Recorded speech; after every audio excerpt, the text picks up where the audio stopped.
Welcome to another episode of Brantim Live. I'm your co-host, Brandon E. Brooks. And I'm Tim Milliken.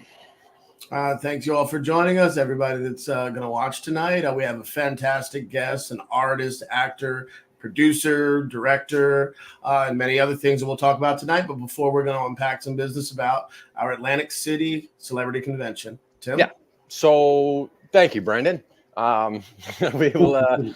We have a little bit of an update on our website, which is kind of cool. It looks neater now, and it's been evolving, as have we, and as has this convention. We've been evolving the whole way through, and so it's a little bit more user friendly. We've taken a lot of feedback from people, and we appreciate that. The other thing too is, I don't know if you noticed, we've made a post the other day about if you buy a photo op, that is not your ticket into the event. So you need to purchase a ticket to the event, whether it be the weekend pass or whether it be a single day, whatever. Make sure that your photo op also matches the day that you're attending. So if you got a Saturday only pass, make sure your photo op stays Saturday.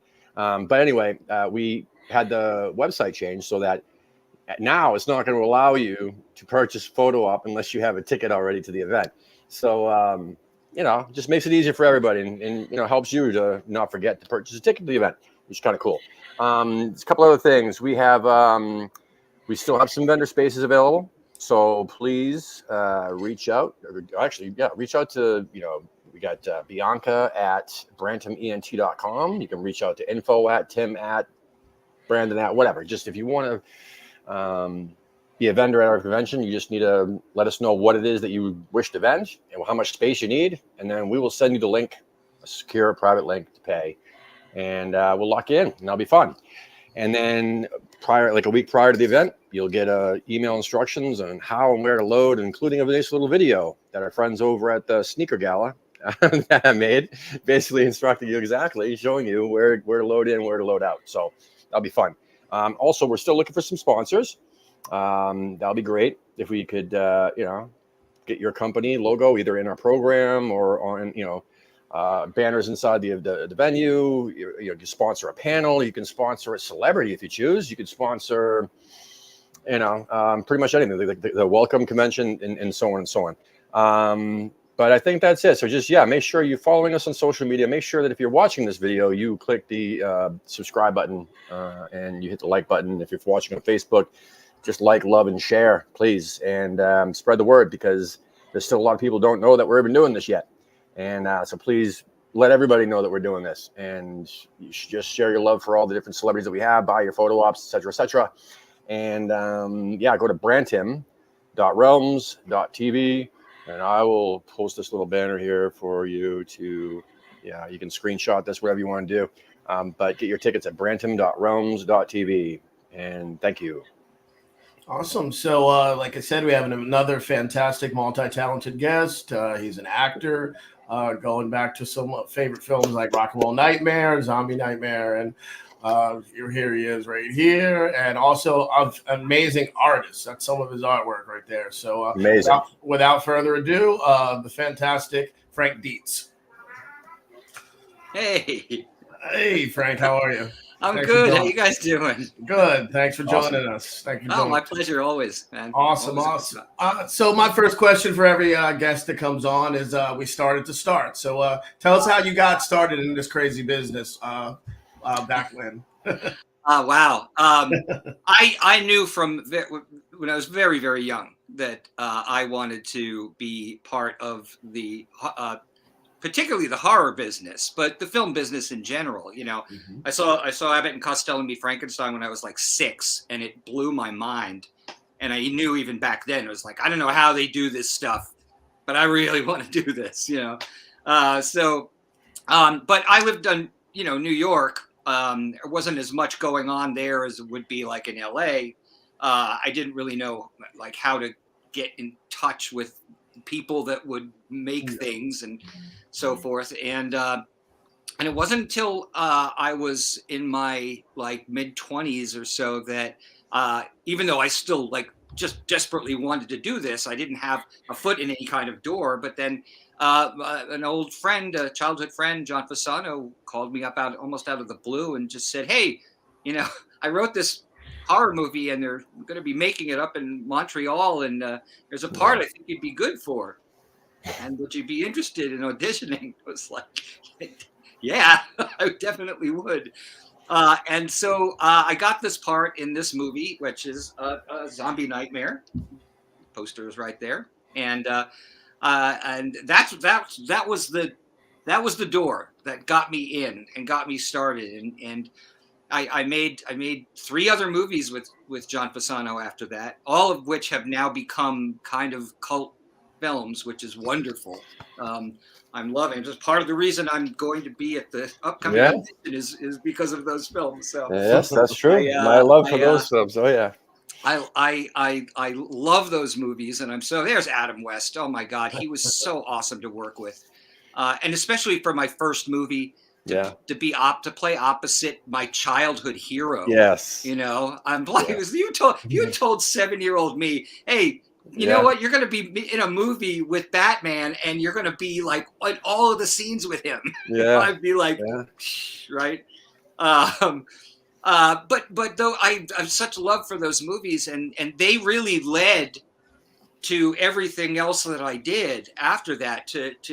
I wrote one little scene in Rock and Roll Nightmare that Fasano had come to me and just said, hey, I need a quick little scene between this scene and this scene. Can you write me something really quick? Because he was too busy because he was directing the movie. I was like, yeah, sure. I mean, I hadn't done anything like that before, but I wrote this little scene. It was between me and the woman who was playing my wife, who would eventually become my wife in real life. And I just dug it, man. I was like, this is so, I love this, you know, because I wrote it, I showed it to John, and he looked at it. He was just like, cool, let's shoot it, you know? And so that scene means so much to me in that movie. It's like I talk about this in my book that's just come out, that because people ask me all the time, well, what's your favorite scene in each one of these movies? And for Rock and Roll Nightmare, it's that one tiny little scene, because that's what led me to start to work on becoming a screenwriter. Yeah. You know, and it's so funny how one thing dovetails into the next thing. Tell me and about it. I've been very lucky in that regard, because I've been able to then work at Disney and and eventually come back around and work on Creepshow with my Creepshow with my old friend Greg Nicotero. So that's how it began, and it's just been a roller coaster since then. It's been wonderful. Awesome. So I'm a screenwriter as well. I mean, for a long time, and I love the process. So you just spoke a little bit about how you got into it, but what is your process? Do you do the outline process and then go into it? Like a lot of people have different methods, but how does Frank Dietz go about? Well, it's funny. I mean, for many years, the way I did it was, I mean, after studying lots of books on screenwriting, doing my homework. And all these different books will tell you different things. Some like lay out the index card thing. Some do the murder board with the red string. Kind of I gave up. I could never. The index card thing didn't work for me. No.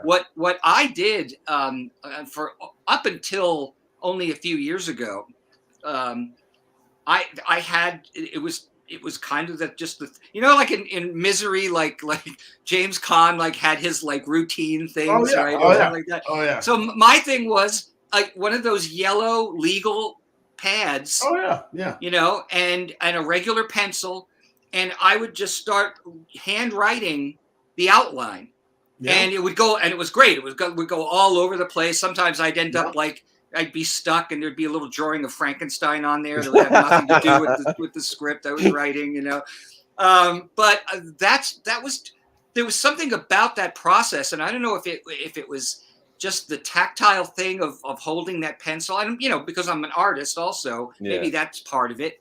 But it was always a regular number 2 pencil, and hopefully it still had an eraser on it, because they use an eraser a lot.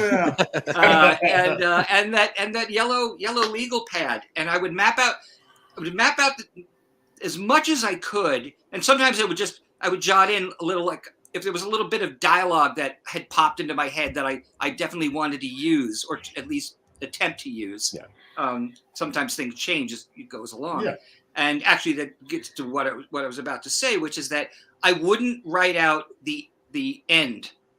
I would leave the very end blank, because I would find that sometimes in the journey, as you're writing the script, things could change and other ideas come into play, and that might actually affect the end of the movie.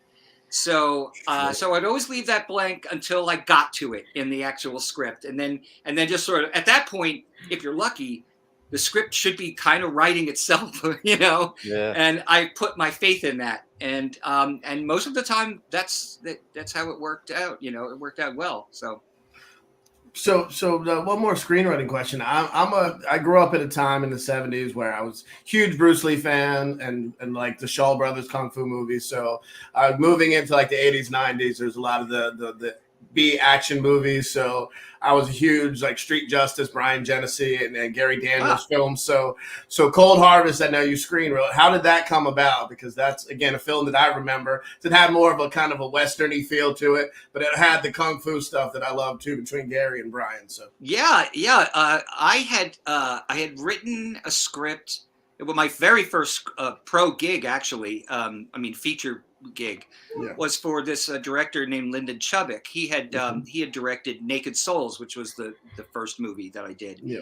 And while we were working on Naked Souls, he said to me one day, he goes, I have an idea for a script.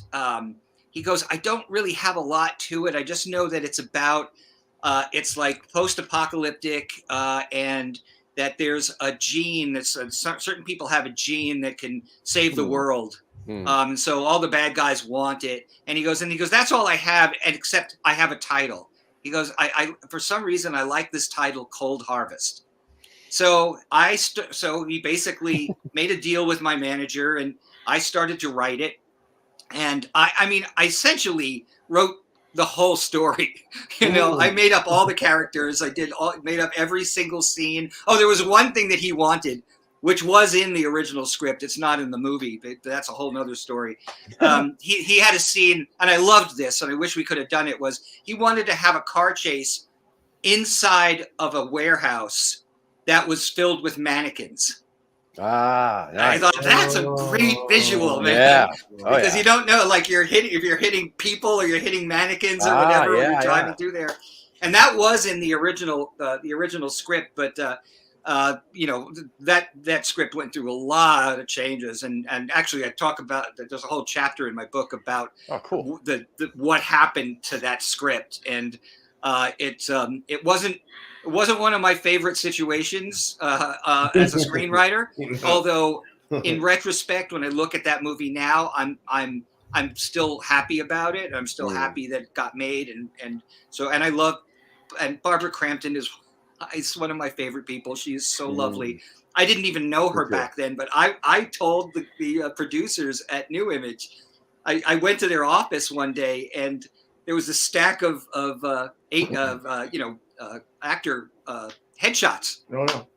And they were going through them to find the lead of Cold Harvest. Sitting right on top was Barbara's headshot. Yeah. And I just said to them, I said, her. It was like, that's the character right there. Like she is so good. Like I said, I'd never met her. and she ended up getting the role, opposite Gary and Brian. And I liked my original script better than what Isaac Florentine eventually made, but I've kind of come. It's still my story.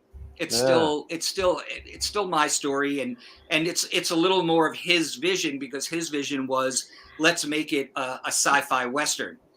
And I love that. I still think that visually that movie is wonderful, and the choreography of the fight scenes. Oh my God, that is chef's kiss, man. That is absolutely really. I guess awesome. I just lost my Barbara Crampton card. Like, how did I miss this movie? There you go. And my Frank Dietz card. It was probably right after, not Reanimator, but the one she did right after that for Stuart Gordon. From Beyond? From Beyond. Yeah. Because I think From Beyond had only been out, recently. So I yeah. gotta So find that. and then Yeah. but then for a decade she dropped out, and she Yeah. to raise her family and everything Yeah. like that. Of course, now she's back with a Oh, vengeance, and yes. she's making like 3 movies a week. Oh, yeah. Like, Love it. but she's a There it lovely. is. Yeah, There it is. Yep. yeah. Wow. It's Dude, I so gotta funny too, because all 3 of the leads in that movie are on Facebook, and Yeah. I've reconnected with them Yeah. after all these years.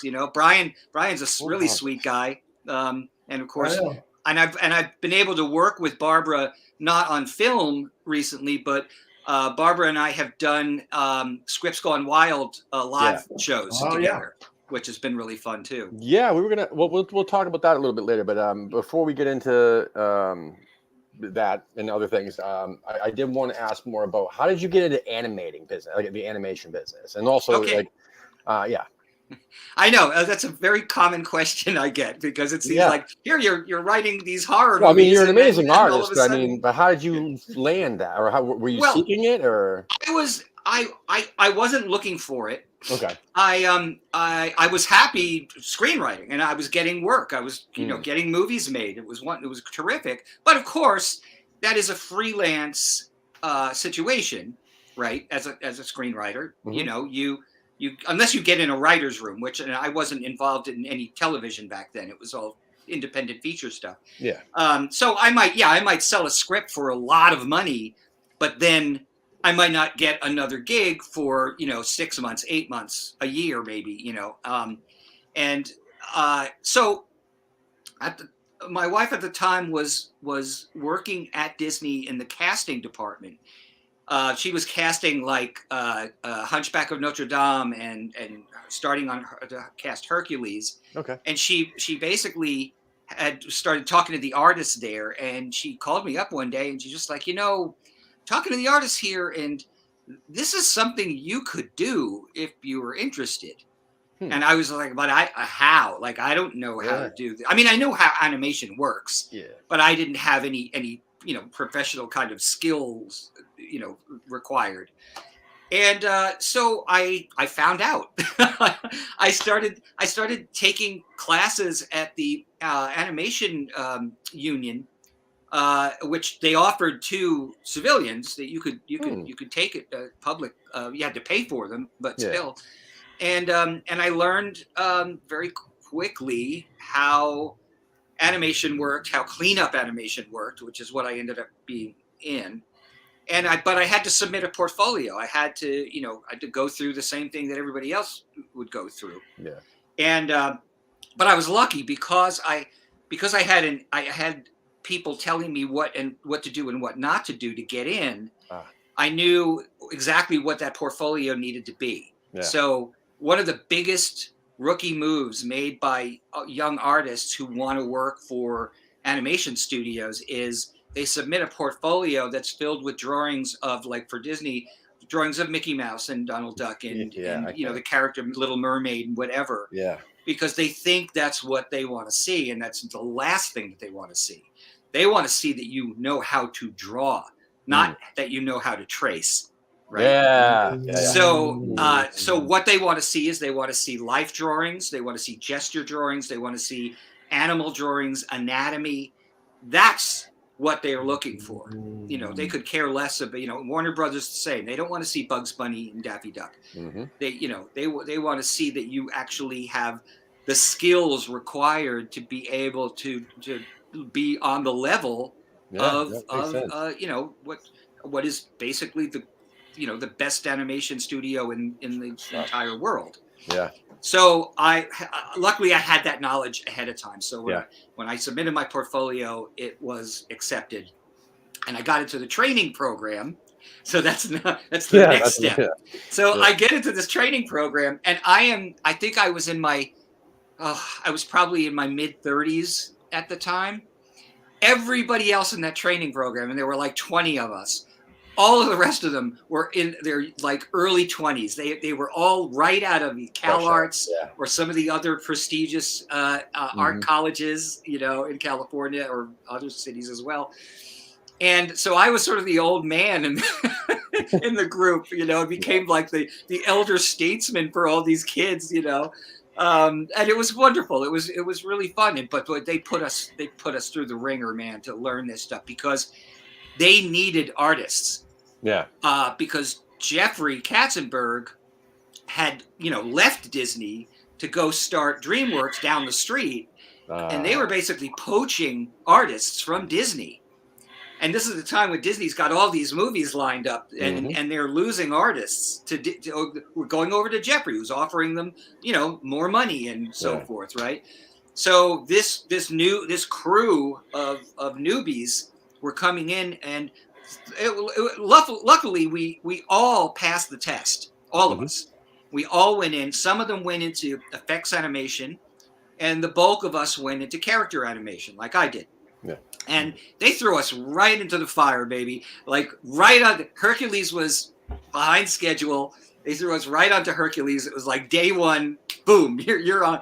And what was really wonderful for me was that the very first scene that they handed me to do was a scene of, this couldn't have been more perfect. It was a scene of 3 monsters falling on top of each other. It was like my first Disney scene, and it's monsters. How perfect! Awesome. Yeah, yeah. So that's how I ended up being in there, and then I was there for 8 years, and worked on Hercules and Mulan and Tarzan and Atlantis and Fantasia, and big stuff. Yeah. It was great, and until it wasn't. Until Yeah, so that was it was the 3D animation, or was it Pixar type stuff? Is that what killed it, or? Yeah, but sort of. I mean, the studio looked at what Pixar was putting out, and the gangbusters business that every single Pixar movie was doing, and they kind of equated that to, well, our 2D movies aren't really doing well, but those CG movies are doing great. So that must be the key. It must be CG, which of course is ridiculous. It's there's nothing to do with that. It's story. Story. Yeah. I mean, I've said very often that if you had made, if you made Finding Nemo in 2D, it would still be a great movie. It would just look a little different. Yeah. But John Lasseter was a genius when it came to story.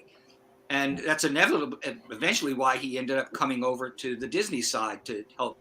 And he did fix things there for a while until he got in trouble, and then everything changed again. But yeah, it was great. I loved working there. And if they had not changed over to the CG, I might have stayed. I don't know. But I was very lucky. I mean, I had a career before I went to Disney, writing. And so when the Disney gig ended, I just went right back to screenwriting and started doing that again. So I was lucky, because some of those people who were there for 40 years had never worked another kind of job in their lives. That's all they knew was this. And suddenly it's obsolete. That must have been tough for some people, Yeah. So I feel blessed. I always say, look, make sure you have a backup plan, folks. You never know. But you never know when the rug's going to get pulled out from underneath you. One of the things that again I love about your career is that, number one, like you've done quite a few different things, and think about it, like from the '80s movies that I love, like the horror, the Fasano films, like those are near and dear to my heart. And you had that, and then you have all these things that you wrote that are out there in the ether, but also you have your fingers, and your stamp on some of those, even if it's the cleanup work on those films, the animation. I mean, that's pretty cool. Now you have a book, man, and I'm proud of you for that too. But is there a screenplay? Oh, no, I got to rephrase this. What is the screenplay, whether it's teleplay, screenplay, or whatever, that ended up becoming closest to the script that you wrote? Without a doubt, previous to the one I'm about to mention, it would have been these 2 weird little family movies that I wrote for Paramount, like just after Cold Harvest. They were called it was one movie and a sequel. It was called Magic in the Mirror, and the sequel was called Magic in the Mirror 2 Foul Play, FOWL. Mm. Because it was Yeah. like an Alice in Wonderland kind of Yeah. situation that had these creepy duck people that lived on the other side of this mirror, and it was all crazy, really crazy shit. I got the assignment because it was a Charles Band movie at first, and then Paramount basically pulled the plug on it, but they still wanted to make it, so they hired me, and I had 2 weeks to write 2 scripts. I had to write one the first week, send it off to Ted Nicolau, who was already over in Prague shooting, and then the second week I had to write the second one and then send that off. So those were Moonbeam, or supposed to be Moonbeam. Yeah, right. Okay. That was now the Moonbeam. I'm like, that title sounds very familiar to me, and I'm a huge Full Moon Empire and so on guy, so I know all about Moonbeam. But Ted really stuck to those scripts very closely. It was a nice change actually from Cold Harvest and Naked Souls, where there were a lot of changes made that I had no control over. But I love Ted Nicolau, by the way. He's a terrific filmmaker. He's a great dude. I'm so happy I had that opportunity to work. I'd work with Ted in a heartbeat. Mm-hmm. But those aside, the comedy that I wrote that came out a couple of years ago, I Hate Kids, was definitely the closest to the script as far as like all the dialogue being intact, or not all of it. I mean, some changes were made because of budgetary situations, etc. I was just talking about this to somebody last night. There was a scene in the original script where the heroes go to this house to find out if this woman is the mother of this kid that they're taking on this road trip, and the woman turns out to be a crazy cat lady. That was in the script, right? And there was supposed to be cats all over the house, right? For several reasons, that wasn't going to work. Budgetary, number one. Animals, having animals on set is always difficult. Even if you fill the rest in with CG, that's more special effects budget that you've got to work in. But then the big thing is that I think Titus Burgess, the director John Asher, there was a whole bunch of us that were allergic to cats.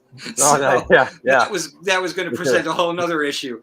But John Asher, when he did his pass on the script, because the director always gets the final pass of a script before they start shooting, right?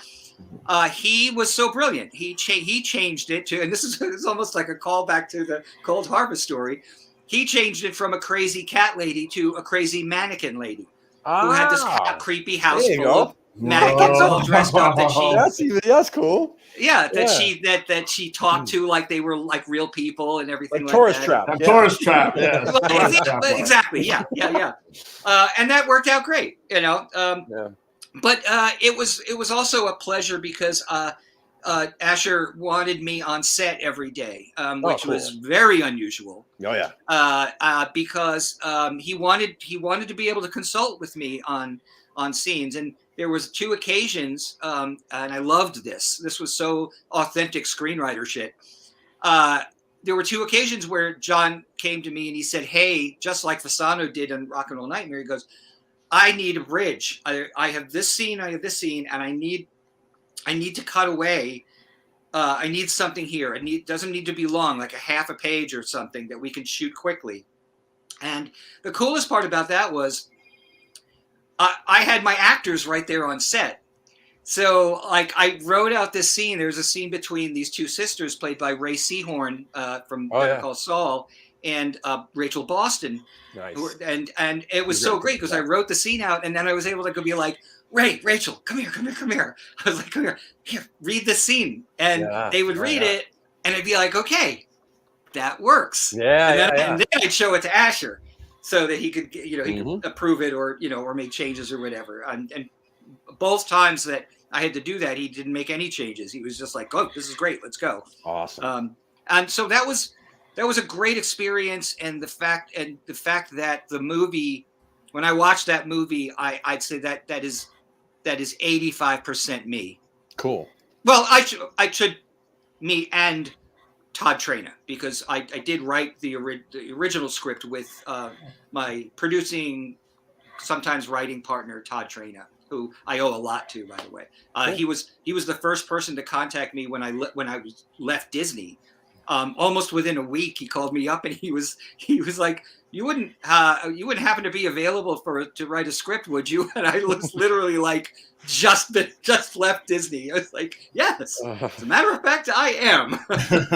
Let's have lunch. I have a process question. Like going back to current day, I also dabble in acting for a while, for the last 25 years. And from the start, did you enjoy the whole like kind of dog and pony show, the auditioning process, the headshot process, all of that moving forward, even up till now, the SAG card and all of that? Do you enjoy like that whole thing that you have to go through, the grind and all that? Like, I hate it.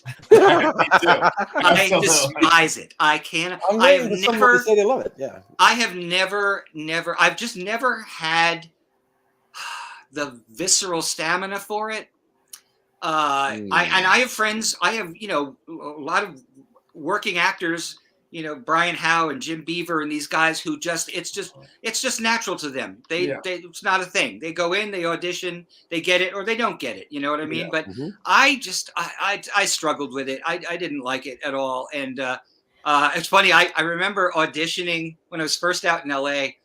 I auditioned for Predator 2, right? Ooh, really? And it was a scene. I think I talk about this in the book. It was a scene. I was playing a paramedic, right? Mm-hmm. And it was me and one other guy, and there were two other guys that were also auditioning for this same the same scene. And I'm talking to these other guys outside right before we go in, and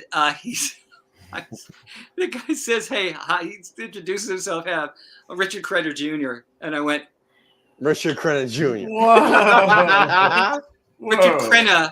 Oh yeah, was my favorite actor. Oh yeah. So I was just like, there's no way I'm getting this part. Wow. And I didn't. And actually, what's funny is though, because Richard has talked about this, he doesn't remember me or anything like that, but that he got that part and they filmed it, and then the entire scene was cut from the movie. Never ended. It might be in a director's cut or something. I'm not sure, but no, I never liked it. So pretty much every role that I've ever been in, including the one I just filmed a scene in a movie yesterday. Yeah, I saw that. And they were always. I was always invited. Gotcha. Yeah. To be a part of it, and that's fine with me, because I'll almost always say yes, but I need to be invited. Yeah. So we do this thing every episode where I put up a photo, and it's from something from your past or present or whatever, and you just give us a little story about it, whatever it is. I just grabbed a bunch of photos, and I was like, that's interesting, and just to get a little story about it. So the first one I'm going to pull up right here is an easy one that I think is interesting. Tell us a little bit about this book here. Oh, great. A little bit of. Yeah. So for a couple of years now, because of the popularity, and Tim, you certainly know about this, right? Yeah. Because of the popularity of the movies that I made with Fasano in the 80s, right? There have been a lot of screenings. There's been a lot of podcasts. There's been Jonah Ray had me on for Mystery Science Theater to actually watch Zombie Nightmare and do a running commentary. I've done a bunch of live commentaries, screenings of these movies, and I have so much fun doing it, and the audience just really seems to love them. The guys out in Louisville, I've done I think 3 or 4 of them now. The Gore Club out of Louisville, and there's so many funny stories attached to especially those particular movies, the horror films, that and I just watched the audience just really enjoying it, and I thought maybe before I get too long in the tooth, maybe it's a good idea for me to actually put these stories down on paper. Yeah. So that it's permanent, Yeah. Yeah. and so that was the sort of impetus of creating the book. And at first, it was just going to be the stories about the Fasano films. Yeah.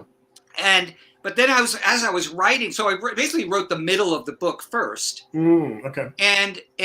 But as I was writing those stories about those 4 films, I kept thinking to myself, yeah, but how did I get there? Yeah. Like, what brought me there?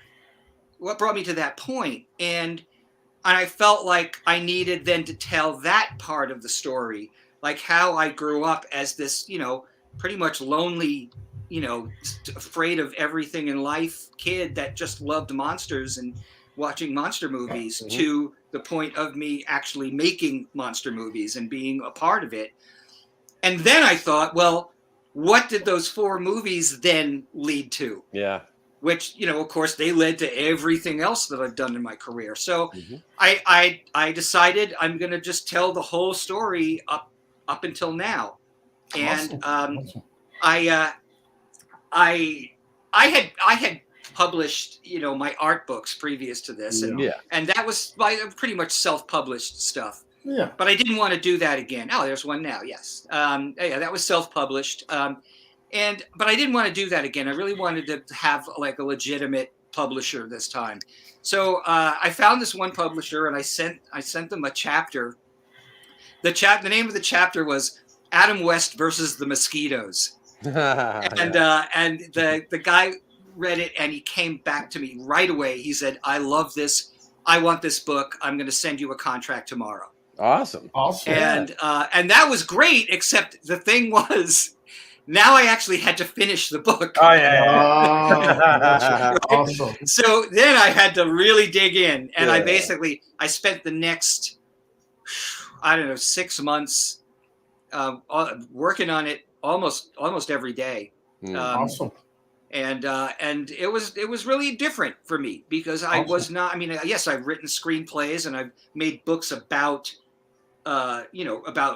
my artwork, and I have occasionally written articles for magazines, but this was something completely different, because I'm writing it in the first person, and it was covering a lot of memories and a lot of some stories that were really fun and triumphant, and others where things didn't go well at all, and I had to come clean about a lot of that stuff. Like, some of it was my fault, that I made stupid moves, and hopefully what people who are hoping to be in this business can glean from this book is that it's okay to make mistakes. Yeah, but you got to keep pushing forward. Absolutely. All right. Swallow that shit and jump over the next hurdle. Absolutely. Yeah. I have a few more here for you. I'm going to rapid fire through. Right here. What's this represent? Oh, my God. This makes me a little sad, actually. So this was a photo taken during the reshoots on Black Roses, where I played the demon bass guitarist at the very beginning of the movie. And so that is William Basso applying my makeup, and he actually sculpted that entire makeup, and he was fabulous. He was so talented. He was so amazing. He kept me at ease during the whole process, from making the life mask all the way through the appliance, the 4.5-hour appliance and paint job, and he was fantastic. He was a sweet guy, and sadly he passed away just in the last year. And it was a real loss, loss for the makeup, special effects makeup industry, for sure. Wow. That photo was actually in Fangoria magazine. That's where okay. All right. I did a whole 4-page spread on Black Roses. Okay. When it came out, yeah. All right. Here's another one. Tell us a little bit about who's in this photo here. There we go. To the famous face. Is that Robert Tia Smith? So Tia was also in Black Roses with me and Adam West, and Sean Levy, who of course is now the biggest producer director in Hollywood. Yeah. But this was Tia's first movie, I think. She had been on It was. Yeah. General Hospital, I think, and or one of the other soaps. I think it was General Hospital. Yeah. And so this was her first feature film, and Mm-hmm. I didn't have any scenes with her. Except when she, spoiler alert, except when she gets killed. Yeah. But there was a really nice day where we had the day. It must have been a Sunday. We had the day off, and Fasano and I, unlike me and even Fasano, Tia was being put up in a really nice, like 5-star hotel in Montreal. Wow. So Fasano and I went over to her hotel room, and we basically ran lines and coached her through the next couple of scenes that she was going to do. And she was lovely. She was really, I really liked the fact that it was important to her that she did a good job. So she wanted to be coached. She wanted to, get input, especially from John, because, John was the writer of the movie. Despite, no matter what the credits in the movie say, John Fasano wrote the movie. And it was really nice to get to know her. And this is, way before she was in the Wayne's World movies and did everything else that she did after that, obviously. But I liked her. She was cool. She had a good attitude. Awesome. I think only recently she started to acknowledge that she was in Zombie Nightmare. John Fasano used to say, and I don't know if this is true or not, because with John you could never tell when he was like busting your stones or whatever. But I think he said that he used to he would put Zombie Nightmare on her IMDb page, and then she would take it down. Really? And then he put it back up again. Maybe he might have been fibbing. I don't know, but that used to make me laugh. But it's on there now, so I guess she's. Somebody said that they saw her at a convention not that long ago and brought her like a poster or something from Zombie Nightmare, and that she signed it. She was awesome. Sean Levy, I'm not sure if Sean Levy actually recently posted a picture of himself. It was a screen cap of him from Zombie Nightmare with the big 80s hair. Yep. And he was just basically making fun of himself having that huge head of hair. Yeah. So I mean, it's not like he completely ignores the movie, but he was also, I didn't have any direct scenes with him except when he was dead, because I played a detective investigating these deaths. Right? But what we did spend one afternoon hanging out, like I ran lines with him. We were sitting in his car, I think, and I was just running lines with him, and we talked about what was, for both of us, it was our first movie. So, and he was 17, and he was already he was on spring break from Yale. This is how smart this kid was. Yeah, he was going to Yale when he was 17 years old. Wow. Yeah, and I could tell this kid. I mean, I was like, this kid is. He's really smart. So it does not surprise me at all the tremendous success that he's had and continues to have. Stranger Things. So I got a couple. I got a couple more. This is one of my favorite educational sites online. Tell us a little bit about this here. Yeah, film Courage. Courage. Film Courage. Yep. That was really fun. They invited me to come on and talk about my career, and particularly the screenwriting element of it.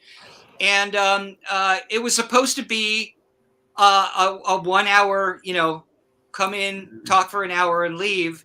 And we got so into it, it ended up being a 3-hour conversation. And there's a lot of clips. Yeah. And it was really a lot of fun. It was really a lot of fun. They had great questions. Yeah.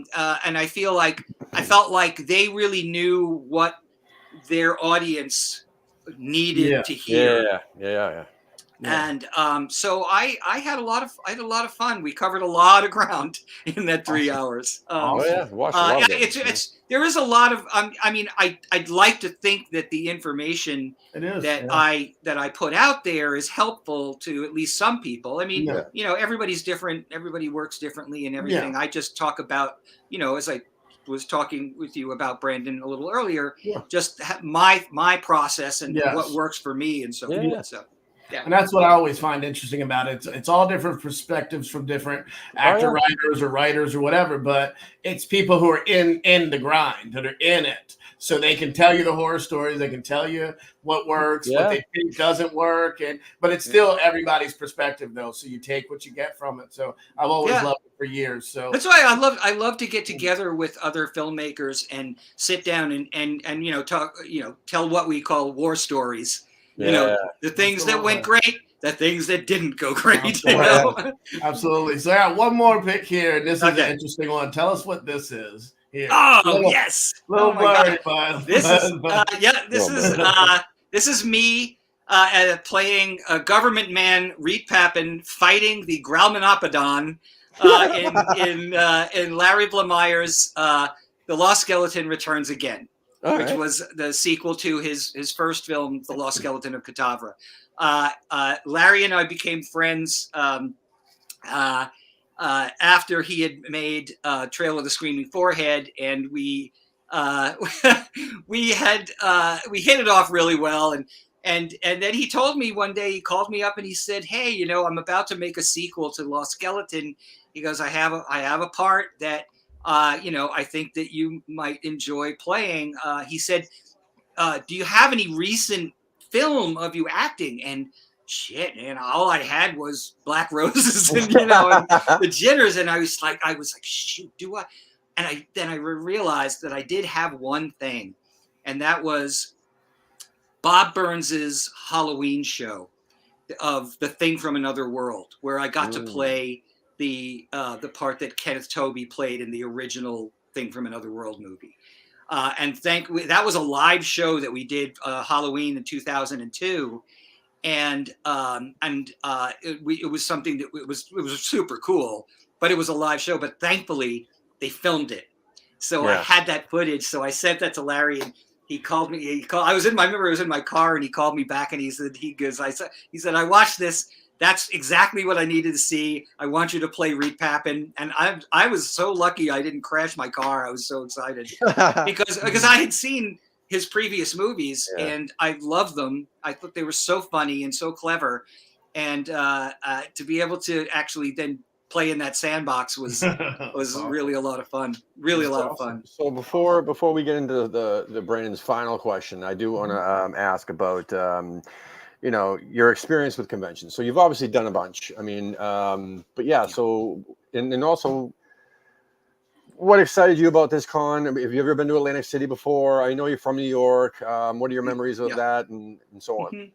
I grew up Long Island. Okay, all right. Well, I grew up in Long Island, and then I went to college in upstate New York in Oswego, which is not the end of the world, but you can see it from there. And then I lived in Astoria for a little while, and then in Brooklyn Heights finally before I moved out to LA. But I'd been to Atlantic City once before for a bachelor party. Okay, all right. My good friend Les McCarty. And you remember it? Yeah, absolutely. I've done a lot of conventions over the years. Yeah. It's kind of started out because of the artwork. Like the first convention I ever did was Wonderfest in Louisville, Kentucky, which I'm actually doing again in like 10 days from now. And it was mostly about the monster artwork that I was doing, and not so much about the horror movies, strangely enough. Yeah, that's the stuff that's known as sketchy things. Oh, okay. That was my signature style. And plus the fact that at that time I was working now for Disney, and that was an attraction as well.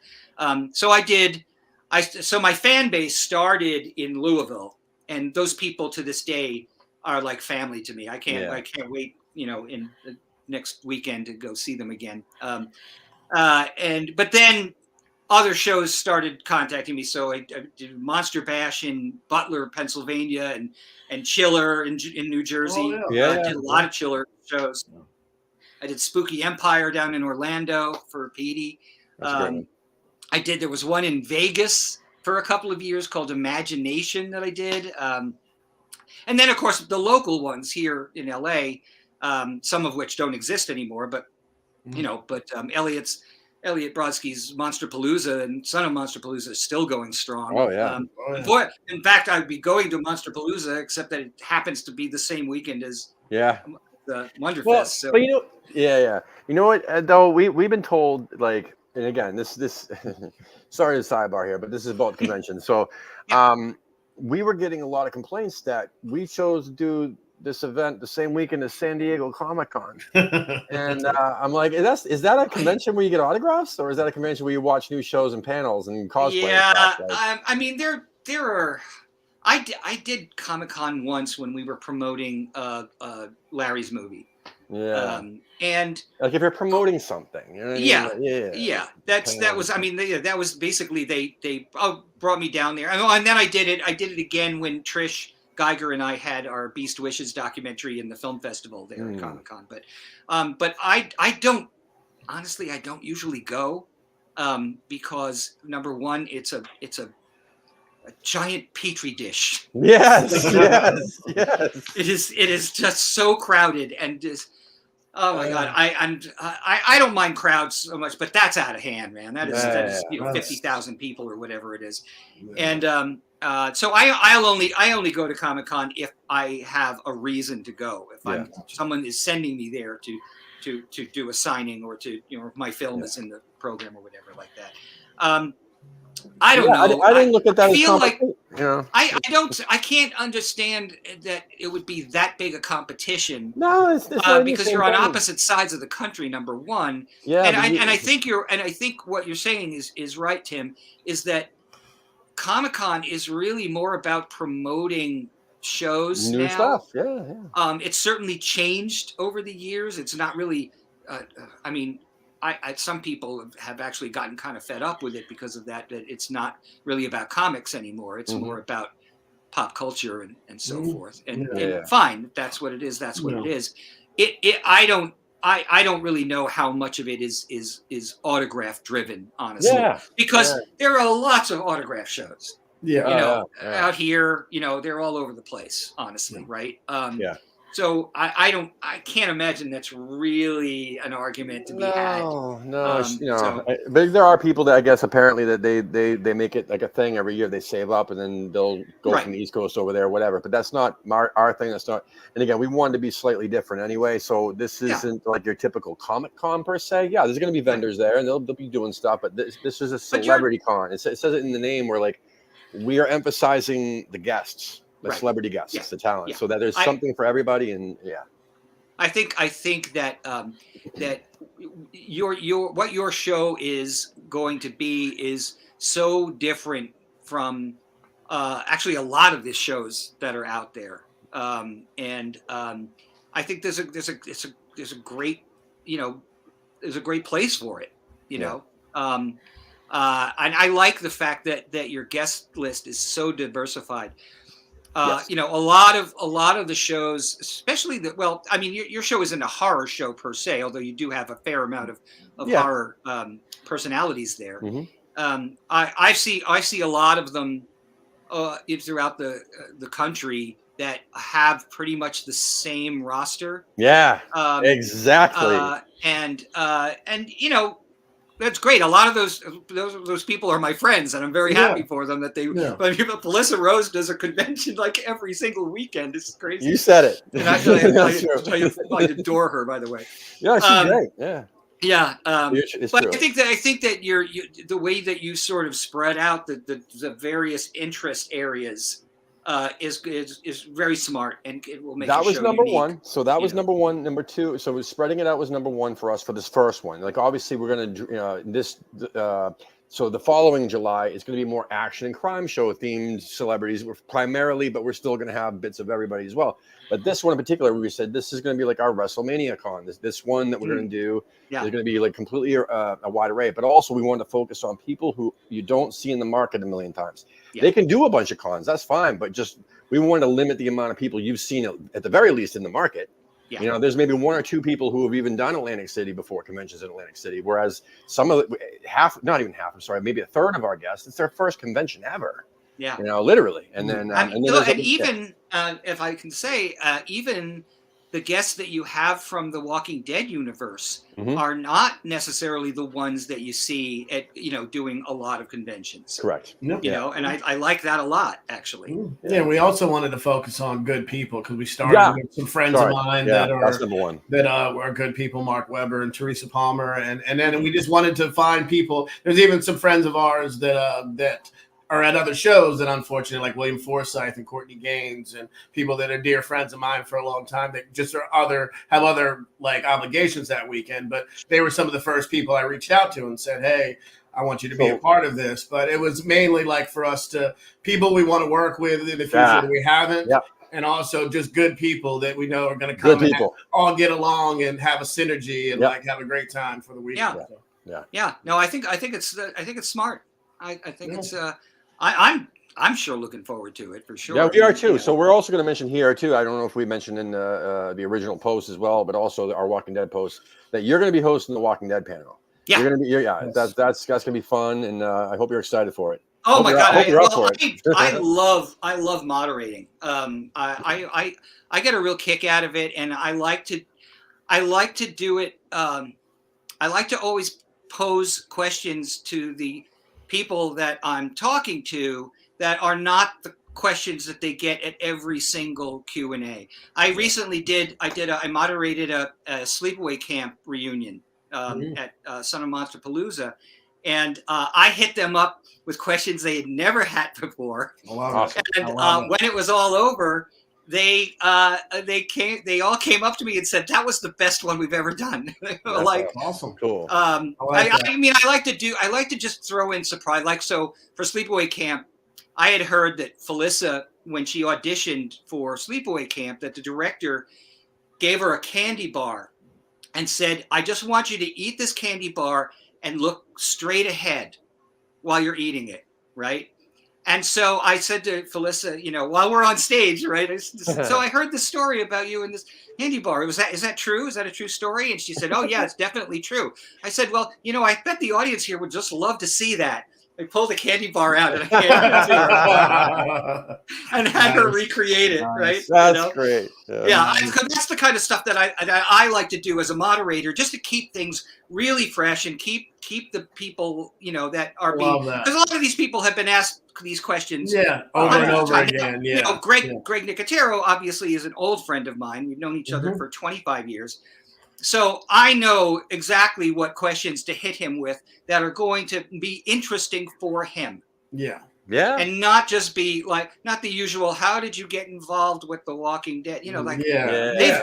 People, if you're a fan of The Walking Dead, you already know that shit. Yeah. So I want to go deeper than that. I want to hear, other kinds of things. So that's part of, I think, is sort of my skill set as a moderator, and and why I really enjoy doing it. Well, we're pumped, man. That's awesome. I think, I'd love that, because I had the softball questions sometimes when you're doing these quick format things and you're educating the audience of who the guests are. They're necessary, but I'd love those. Like, that's why I do the picture things, because you never know what stories you're going to get. That's great, by the way. A random photo or whatever. So just want to give a shout out to everybody watching. Our great friend, Uncle Creepy Steve Barton, who will be at the show. I'm sure you guys will be familiar with him. And he'll be there at the show signing and taking photos. He'll also be moderating some panels as well. And thanks for watching, Caroline, and everybody else that's watching tonight. Thank you for tuning in. And my final question I asked every guest is, you kind of shed light on a little bit about never giving up, but I ask about like inspiration. There's a lot of filmmakers aspiring, or actors aspiring, or even artists or musicians that watch. So give a little bit of a testimonial of like to what you would say to somebody that came to Frank Dietz and said, "Hey, I really want to get into this business," or I've done it for 5 years and it's not working. What would you tell that soul in whatever given field about moving forward? I very often, when I've given talks at I went back to my college and gave talks to the film people there, the film students and so forth. And, the first thing I always say is, please do your homework. Don't assume that because you watch a lot of movies that you are then qualified to write a movie. You have to really do your homework and read books books are still out there, folks. Books are great, you know.